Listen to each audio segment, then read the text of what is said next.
Et je vais vous expliquer pourquoi il se comporte comme un adversaire. 3 points.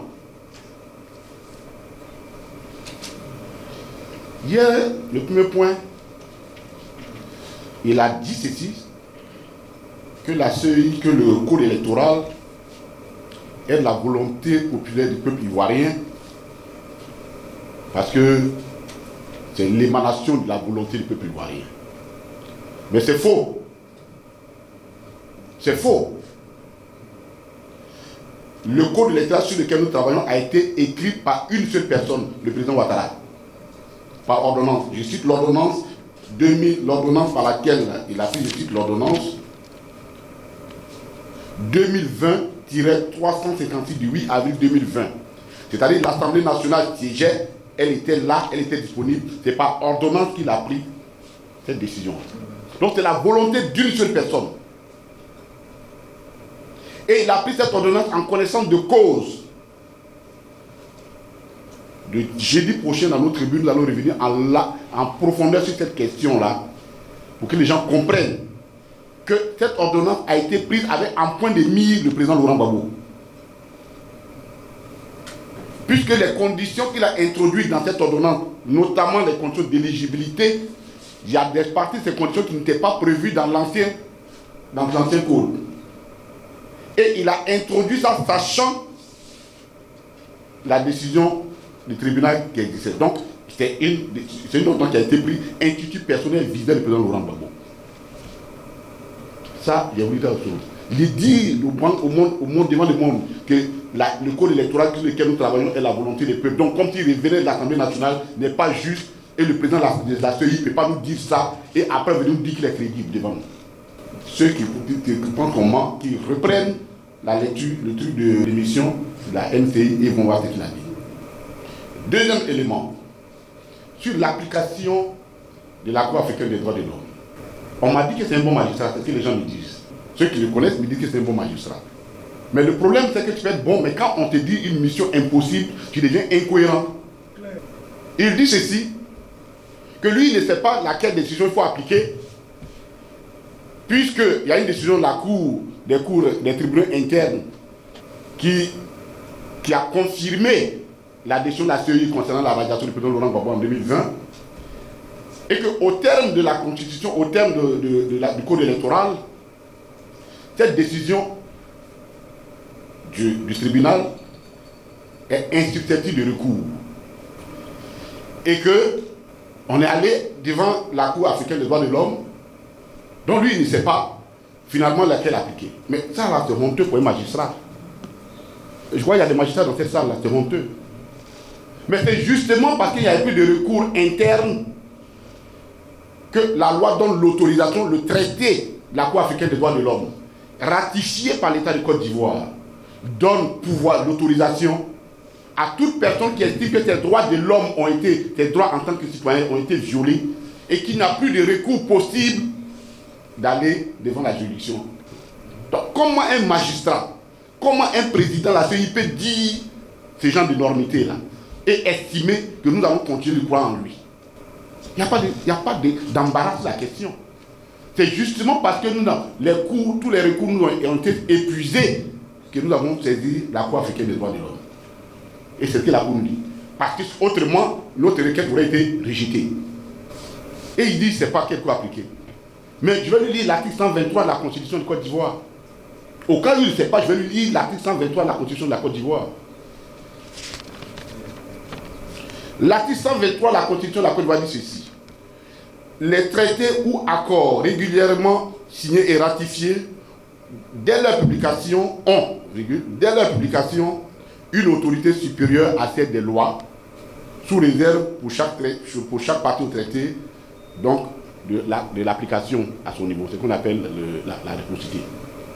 Mais Cuibert, il n'est pas au-dessus de la Constitution de la Côte d'Ivoire. Donc, dit que lui, il ne peut pas quelle disposition appliquer entre la décision de la Cour africaine des droits de l'homme et une décision d'une cour interne, les deux choses soit il est de mauvaise foi, ou alors il s'est retrouvé juriste par hasard, par accident. Ça n'a aucun sens. Vraiment, tant que le président de la CEI va se comporter en militant, nous allons le traiter comme un adversaire politique. Parce que seul un militant endoctriné peut dire ce genre de choses-là. Il dit ça comme ça. Et il dit que nous avons écrit au tribunal, à la cour, on a écrit au ministère de l'Intérieur, et ainsi de suite. On lui donne 12 milliards pour faire 2 lettres. Mais pourquoi il n'a pas écrit au ministère des Affaires étrangères pour savoir si on l'a notifié ou pas? Troisième, un autre élément lié à cette application-là. Il dit non, que la Cour là, la décision qu'on a prise, il faut un déposé particulier pour la mettre en application en Côte d'Ivoire et que bon, il parle d'exéquature. Moi, je ne suis pas magistrat. Mais c'est comme on m'appelle à la faculté de droit ici. Là. On dit ceci. L'exéquature concerne des décisions qui sont prises par les cours d'un pays étranger. Comme la question de la territorialité est telle que une décision d'une justice d'un pays souverain étranger, pour qu'elle soit appliquée ici, il faut qu'elle soit endossée par des autorités judiciaires compétentes du pays, et c'est cette procédure qu'on appelle l'exéquature. Mais par le fait que nous avons signé le traité et ratifié le traité créant la Cour africaine des droits de l'homme, la Cour africaine des droits de l'homme est devenue une juridiction interne de l'histoire de Côte d'Ivoire. Si Cuibert dit qu'il n'est pas d'accord avec moi, lui et moi, là, je demande un débat, il n'a qu'à dire aux Ivoiriens si je mens. Toi, tu n'as pas besoin d'exéquature. Puisque par notre traité, nous avons volontairement décidé que cette Cour-là, les décisions de cette Cour-là, nous sommes partis du traité. Donc, la Cour, elle devient les décisions qu'elle prend, c'est comme c'est une juridiction interne qu'elle prend. On la notifie, exécution immédiate. Et Cuibert n'est pas au courant de cette exécution, de cette décision.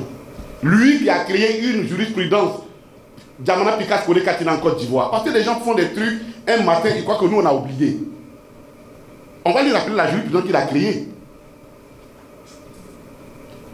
On était candidats, Pikas et moi, nous 2 candidats aux élections législatives sur plus de 26 exilés. On est les 2 qui l'ont rejeté.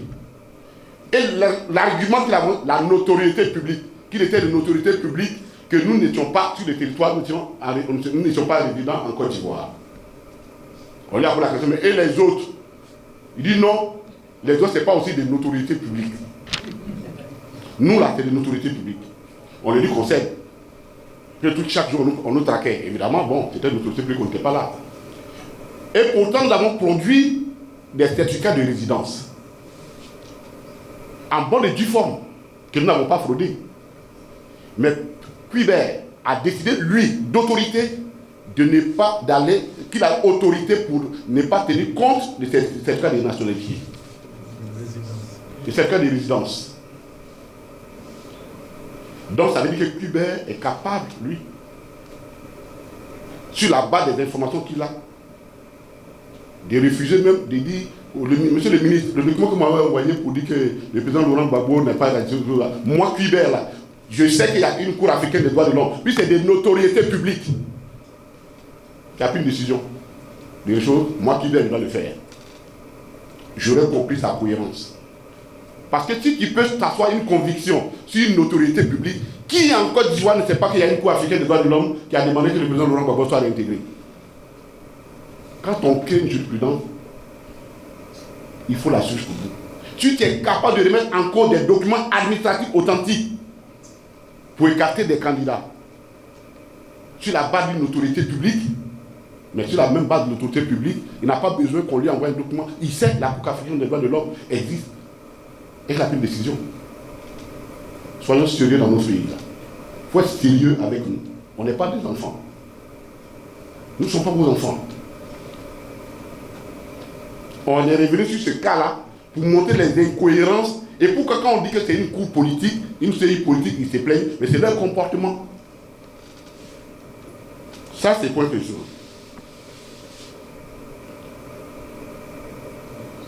Et l'article 4 de la loi qui crée la CEI est clair. La CEI peut s'informer par tout moyen sur une situation. Elle peut se défendre. Elle met la carte. Elle va plus loin pour dire, si elle demande des autorités, refusent de lui donner l'information, elle peut saisir l'autorité supérieure. Article 4 de la CEI que Québert dirige.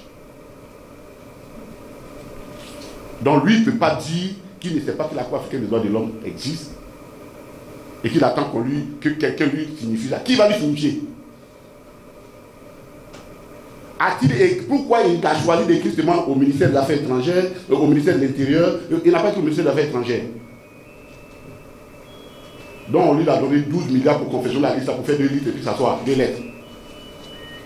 Prenons-nous au sérieux dans ce pays-là. Quand on a écouté ces jeunes-là et qu'on a ces gens de responsabilité, il y a des choses qu'on ne dit pas.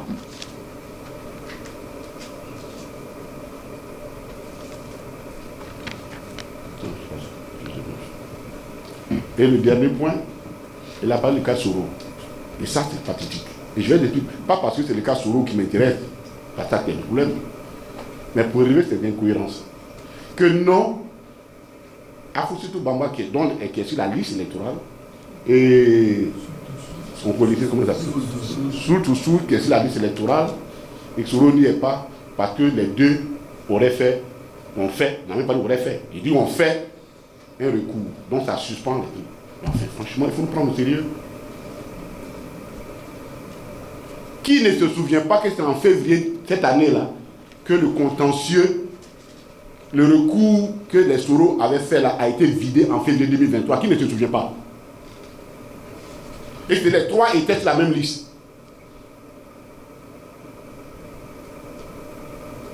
Donc, s'il y avait un recours qui existait, pourquoi la radio Soro en 2020? Puisque le recours était suspendu. Et puis c'est en 2023 on l'a suspendu. Ils l'ont vidé. Chers amis, on est ici sur ces cas-là.